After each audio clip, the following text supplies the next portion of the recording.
Ebola virus हा zoonotic आजार आहे, म्हणजे प्राण्यांमधला असलेला आजार आहे हा.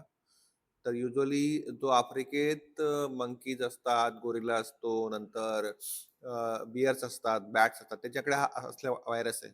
जेव्हा माणसांचं प्राण्यांबरोबर जास्त वास्तव्य वाढायला लागलं, तेव्हा त्या व्हायरसने जम्प करून ह्युमन्समध्ये आलाय. त्या व्हायरसमध्ये ॲनिमलला काही होत नाही, पण ह्युमन्समध्ये त्याचा इफेक्ट होतोय हेल्थवर. आता सध्या स्थितीमध्ये त्याचं इपिडेमिक आहे काँगो आणि आजूबाजूच्या एरियामध्ये. अजून तो पॅन्डेमिक झालेला नाहीये. फक्त एवढी गोष्ट आहे की इबोला हा खूप सिरियस आजार आहे. त्याचा जो केस फर्टिलिटी रेट असेल किंवा मॉर्टॅलिटी रेट असेल, तो 40-50% वर आहे.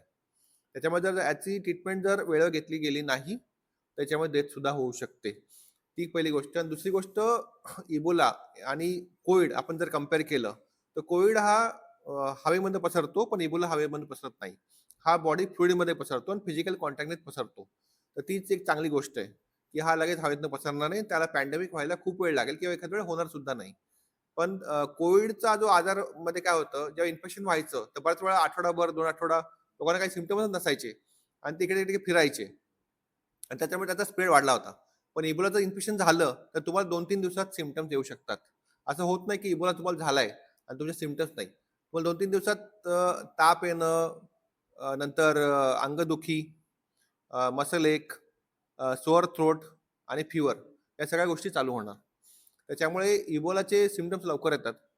या सिम्प्टम्स जर तुम्ही ट्रीटमेंट नाही घेतली, तर पुढे तुम्हाला व्हॉमिटिंग होईल, डायरिया होईल. डायरियानंतर तुम्हाला हायपोटेन्शन होऊ शकतं आणि थर्ड स्टेजला तुम्हाला कोॲग्युलेशन डिसऑर्डर होते. हिपॅटिक इश्यू होतात आणि किडनी फेल्युअर सुद्धा होऊ शकतं. कोॲग्युलेशन डिसऑर्डरमध्ये तुम्हाला नाकातून, तोंडातून, नंतर डोळ्यातनं किंवा स्टूलमध्ये, युरिनमध्ये ब्लड येऊ शकतं. ही स्टेज खूप धोकादायक असते आणि या स्टेजमध्ये एकदा मनुष्य गेला, तर त्याला परत आणणं थोडं मुश्कील होऊन जातं. त्याच्यामुळे हा आजार सिरियसली घेणं महत्त्वाचं आहे. पण पॅनिक व्हायची गरज नाहीये. याच्यावर आता सध्या स्थितीत डायरेक्ट ट्रीटमेंट कुठची नाहीये. फक्त एक अवेलेबल आहे ती इम्युनोग्लोबिन. इम्युनोग्लोबिनने माणसाची इम्युनिटी अजून वाढते आणि आपण ते आता सध्या स्थितीत काँगोमध्ये वापरतायत. व्हॅक्सिन तर कुठचं अवेलेबल नाहीये. 2019 मध्ये अमेरिकेने व्हॅक्सिन बनवलं होतं. त्यांनी USFDAने अप्रूव्ह पण केलं होतं. पण सध्या स्थितीमध्ये ते मार्केटमध्ये अवेलेबल नाहीये. आता मुंबईत किंवा इंडियामध्ये पॉझिटिव्ह केसेस तर नाहीयेत. संपटेवाडी केसेस आहेत. त्यातल्या पॉझिटिव्ह कोणी आलेलं नाहीये.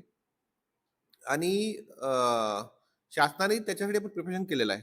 मुंबईमध्ये कस्तुरबा आणि आमच्या कामा रुग्णालयात आम्ही 10-10 बेडची व्यवस्था केलेली आहे.